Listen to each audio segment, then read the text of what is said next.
السلام علیکم ورحمۃ اللہ وبرکاتہ۔ اعوذ باللہ السمیع العلیم من الشیطان الرجیم من ہمزہ ونفخہ ونفثہ، بسم اللہ الرحمن الرحیم۔ وقال فرعون یا ایھا الملأ ما علمت لکم من الہ غیری فاوقد لی یا حامان علی الطین فاجعل لی صرحا لعلی اطلع الی الہ موسیٰ وانی لاظنہ من الکاذبین۔ اور فرعون نے کہا کہ اے درباریوں، میں تو اپنے علاوہ تمہارے لیے کسی دوسرے معبود کو نہیں جانتا۔ سو اے حامان تو مٹی کی اینٹوں کو آگ پر پکا اور پھر میرے لیے ایک ایسی اونچی عمارت، ایسا اونچا بلڈنگ تیار کر تاکہ میں موسیٰ کے الہ کو جھانک سکوں، اور میں اسے جھوٹا آدمی ہی سمجھتا ہوں۔ محترم سامعین کرام، سورۃ القصص سورہ نمبر 28 اور اسی سورت سے آیت نمبر 38 ابھی آپ کے سامنے تلاوت کی گئی۔ بفضل اللہ، بعون اللہ، بتوفیق اللہ، آیت کریمہ کا ترجمہ بھی آپ تمام کی خدمت میں پیش کیا گیا۔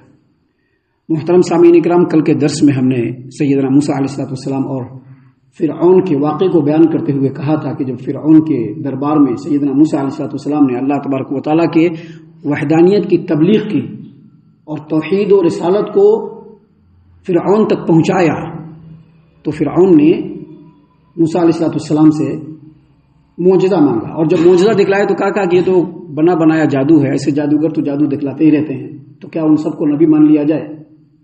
سامعین اکرام، اللہ کے نبی سیدنا موسیٰ علیہ السلام نے جواب میں کہا کہ میرا رب خوب جانتا ہے کہ کون ہدایت پر ہے، اور میرے رب کو خوب معلوم ہے، اور وہ خوب جانتا ہے کہ کس کو آخرت میں اچھا انجام ملنے والا ہے، اور جو نیک نیتیں پہ نہیں ہے اور صحیح راستے پر نہیں ہے اور جو توحید پر نہیں ہے وہ کبھی بھی کامیاب نہیں ہو سکتا۔ جب یہ بات سیدنا موسیٰ علیہ السلام نے فرعون کے سامنے کہی تو فرعون نے اپنے درباریوں کو مخاطب کر کے کہا، کیونکہ جب موسیٰ علیہ السلام نے توحید کی دعوت دی، موسیٰ علیہ السلام نے جب معجزہ لوگوں کے سامنے پیش کیا اور یہ بتایا کہ یہ اللہ رب العالمین کی طرف سے ہے، تو لوگوں کے دلوں میں ایک بے چینی ہونے لگی، کیا غلط ہے کیا صحیح ہے، شاید موسیٰ صحیح کہہ رہے ہیں۔ تو فرعون نے فوراً اپنے درباریوں کو شک و شبہ میں ڈالنے کے لیے اور توحید کی دعوت کے حق کے اثر کو زائل کرنے کے لیے اس نے سب سے پہلے کہا، یا ایھا الملأ، اے میرے سرداروں، اے میرے درباریوں، ما علمت لکم من الہ غیری، میں اپنے علاوہ تمہارے لیے کوئی معبود نہیں مانتا ہوں، نہیں سمجھتا ہوں، مجھ کو نہیں معلوم ہے کہ میرے علاوہ بھی کوئی تمہارا معبود ہے۔ اصل میں فرعون جو ہے وہ خدائی کے دعوے میں اس حد تک پہنچ چکا تھا کہ اس نے ملک کے سارے وسائل، سارے معاش پہ قبضہ کر لیا تھا، کچھ بھی ہوتا تھا تو فرعون کے اشارے کے بغیر ہو نہیں سکتا تھا۔ دوسری بات، فرعون اپنے حکومت میں، اپنی حکمرانی میں، اپنی سیاست میں، اپنے حکم میں اپنے سے اوپر کسی کو نہیں مانتا تھا۔ اور تیسری بات، اگرچہ فرعون دوسرے مشرکوں کی طرح سے اس کائنات کا خالق اللہ کو مانتا تھا، اللہ کے علاوہ دوسرے معبودوں کو بھی وہ معبود مانتا تھا، لیکن یہ جو فرعون جو مصر کے فرعونہ تھے، ان کا یہ عقیدہ تھا، یہ ماننا تھا کہ یہ لوگ سورج دیوتا کے اوتار ہیں۔ فرعون لوگ اپنے آپ کو سمجھتے تھے کہ یہ لوگ سورج دیوتا کے اوتار ہیں، اور اس لیے اپنے رعایا سے اپنی پوجا پاٹ بھی کروایا کرتے تھے۔ اسی لیے اپنے درباریوں کو کہا، اپنے سرداروں کو کہا کہ ما علمت لکم من الہ غیری، اے درباریوں، میں تو اپنے علاوہ تمہارے لیے کسی معبود کو نہیں جانتا، نہیں سمجھتا۔ اور پھر اس نے کہا، یا حامان فاوقد لی یا حامان علی الطین فاجعل لی صرحا لعلی، اے حامان ایک کام کرو، مٹی کا اینٹ جو ہے وہ آگ میں پکاؤ اور میرے لیے ایک بلند و بالا بلڈنگ بناؤ، حویلی بناؤ، ایک بہت اونچا مکان بناؤ۔ کیوں؟ لعلی اطلع الی الہ موسیٰ، تاکہ میں وہاں اوپر پہنچ کر کے، ایک دم اوپر جا کر کے موسیٰ کے معبود کو جھانک کر کے دیکھ سکوں۔ وانی لاظنہ من الکاذبین، اور میں سمجھتا ہوں کہ موسیٰ جھوٹا ہے۔ یہ جو بات فرعون نے کہی وہ اصل میں اپنے درباریوں کو، لوگوں کو الو بنانے کے لیے کہا۔ کیسے الو بنانے کے لیے کہا؟ یہ بالکل اسی طرح سے کہا جیسا کہ آج سے کچھ سالوں پہلے اسی دنیا میں ہم لوگوں کے درمیان میں ایک ایسا ملک ہے جو کمیونسٹ ہے، دہریت پسند ہے، دہریہ دہریے لوگ ہیں اور دہریت پسند ہیں اور کمیونسٹ حکمرانی ہے وہاں پر، ان لوگوں نے ایک اسپورٹنگ طیارہ تیار کیا اور اس کو اس نے آسمان میں چھوڑا. جب وہ طیارہ آسمان میں گیا تو چند لاکھ میل دور اوپر جا کر کے پھر واپس آ گیا اور آ کر کے لوگوں میں یہ کہنا شروع کیا کہ ہم لوگ اتنے لاکھ میل اوپر گئے تھے، وہاں پر مسلمانوں کے اللہ کو ہم لوگوں نے نہیں پایا. حالانکہ یہی کمیونسٹ اور یہی دہریت پسند لوگ جو اپنے آپ کو سائنٹسٹ کہتے ہیں، ان لوگوں نے جب اس پورے دنیا کی تحقیق کیا، آسمان کی تحقیق کی، زمین کی تحقیق کی، تو ان لوگوں نے کیا بتلایا کہ ہماری زمین سے جو سورج ہے، یہ سورج دکھ رہا ہے نا ہمارے سامنے، یہ جو سورج ہمارے سامنے دکھ رہا ہے، یہ جو ہماری زمین سے جو سورج ہے وہ ہم لوگوں سے 9 کروڑ 30 لاکھ میل دوری پر ہے. سورج ہماری زمین سے، اور یہ جو سورج ہے، سورج کے ارد گرد میں ہماری زمین کیا ہے؟ چکر کاٹ رہی ہے. اور یہ جو سورج ہے، اس سورج کا جو ہے تیسرا سیارہ یہ ہماری زمین ہے، اور اس سورج کا جو ہے 9واں سیارہ جو ہے یہ ایک پلوٹو ایک ہے سیارہ پلوٹو. یہ پلوٹو جو ہے یہ ہماری زمین سے 13 ارب 68 کروڑ میل دور پہ.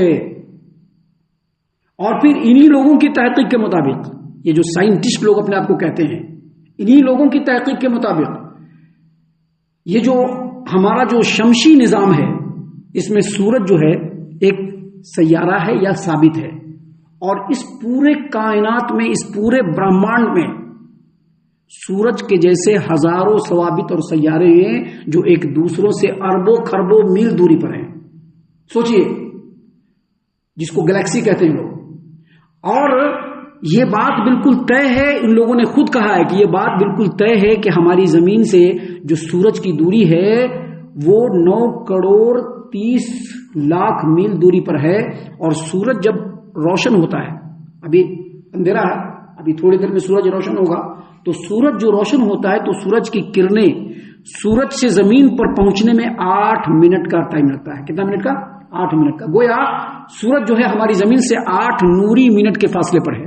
ان لوگوں نے یہ بھی کہا ہے کہ تو سورج یہاں پر سے 8 منٹ کے نوری فاصلے پر ہے، لیکن اسی برہمانڈ میں، اسی گلیکسی میں بہت سارے ایسے سیارے ہیں، ایسے ستارے ہیں جو ایک دوسرے سے ہزاروں نہیں بلکہ لاکھوں نوری منٹ کے فاصلے پر ہے. سوچئے، یہ تو صرف ہم نے جو بتلایا ہے ایک مختصر بتلایا ہے، جس کا مطالعہ کن لوگوں نے کیا ہے؟ انسانوں نے کیا ہے. بہت سارے ایسی عجائبات ہیں ابھی اس کائنات میں جس تک انسان پہنچ بھی نہیں سکا ہے. اب اتنی بات ہونے کے باوجود یہ بے وقوف اور احمق لوگ ایک جو ہے راکٹ تیار کریں، ایک طیارہ تیار کریں اور ذرا لاکھوں میل اوپر جا کر کے کہیں کہ ہم نے مسلمانوں کو، اللہ کو نہیں پایا. اس سے بڑی بے وقوفی کچھ نہیں ہو سکتی. ہمارا رب تو اس سے بھی اعلیٰ تر ہے، اور اس سے بھی زیادہ. جس ملک کا میں نام بتلا رہا ہوں، اس ملک میں سلیبس میں جب اس کو داخل کیا گیا اور جب لیکچرر پڑھا رہا تھا تو اسی لیکچرر کے سامنے ایک لڑکی جو طالبہ تھی، اس نے کہا کہ ہمارا رب تو اس سے بھی بہت اوپر ہے. تم یہ 8-9 لاکھ میل دور پر آ کر کے چلے آئے اور تم کہتے ہو کہ اللہ کو ہم نے نہیں پایا، ہمارا رب تو اس تمام سے اوپر ہے. تو اصل میں یہ جو سائنٹیفک دلیل دیا تھا اس حکومت نے لوگوں کو الو بنانے کے لیے. کیوں؟ تاکہ لوگوں کو یہ سمجھ میں آئے کہ جو مسلمانوں کا جو اللہ کی جو بات ہے یہ صرف ڈھونگ ہے. بالکل اسی طرح سے فرعون نے بھی یہاں پر کہا. دوسرا اور کوئی بات نہیں تھا. فرعون کا ارادہ بالکل نہیں تھا کہ کوئی بلڈنگ بنایا جائے، اور نہیں حامان نے کوئی بلڈنگ بنایا. لوگوں کو بیوقوف بنانے کے لیے فرعون نے اپنے وزیر حامان سے کہا کہ فَأُوقِدْ لِي يَا حَامَانُ عَلَى الطِّينِ، اے حامان میرے لیے تو اینٹوں کے، مٹی کے اینٹوں کو آگ میں پکاؤ، اور پھر فَجْعَلْ لِي سَرْحًا لَعَلِّي، سرحا کہتے ہیں ایک بلند بالا مکان کو جس کے بالکل اوپر پر چڑھے انسان تو بہت اونچا دکھے. کہا کہ میرے لیے ایک ایسی بلڈنگ بناؤ جو انتہائی اونچی ہو، میں اس بلڈنگ پر چڑھ کر کے موسیٰ کے الہ کو یعنی اللہ کو جھانک کر کے دیکھ سکوں. اور میں سمجھتا ہوں کہ یہ جھوٹا ہے. یہ بات اس نے کیوں کہی؟ اس لیے کہی تاکہ جو لوگ تھے اس کے اوپر سے وہ لوگ بیوقوف بن جائے، الو بن جائے، اور جو توحید کا جو اثر اور توحید کی دعوت کا جو اثر ان لوگوں پر ہو رہا تھا وہ زائل ہو جائے. اس لیے اس نے یہ بات کہی. آگے موسیٰ علیہ السلام کے بارے میں اور فرعون کے بارے میں اللہ نے کیا فرمایا ہے آگے انشاءاللہ کنٹینیو ہے، جس کو انشاءاللہ کل اور کل کے بعد کے درس میں ہم آپ کے سامنے پیش کریں گے۔ ہم اللہ سے دعا کرتے ہیں کہ اللہ تعالی ہم تمام کو ان باتوں پر غور و فکر اور تدبر کرنے کے ساتھ ساتھ اللہ کے کلام قرآن کریم کے مطابق ہم تمام کو زندگی گزارنے کی توفیق عطا فرمائے۔ اللہ تعالی ہم تمام کو صحیح معنوں میں پکا سچا مومن مسلمان بنائے، اللہ اور اس کے رسول صلی اللہ علیہ وسلم کی اطاعت و فرما برداری کرنے والا بنائے، صحابہ کرام رضی اللہ عنہم کے طریقے پر چلنے والا بنائے، جنت الفردوس میں جگہ عطا فرمائے۔ اے اللہ ہم تمام کو جہنم سے پناہ دے، اے رب العالمین ہم تمام کو جہنم سے پناہ دے، اے مالک الملک ہم تمام کو جہنم سے پناہ دے، آمین یا رب العالمین وما علینا الا البلاغ المبین۔ تبارك الذي نزل الفرقان على عبده ليكون للعالمين نذيرا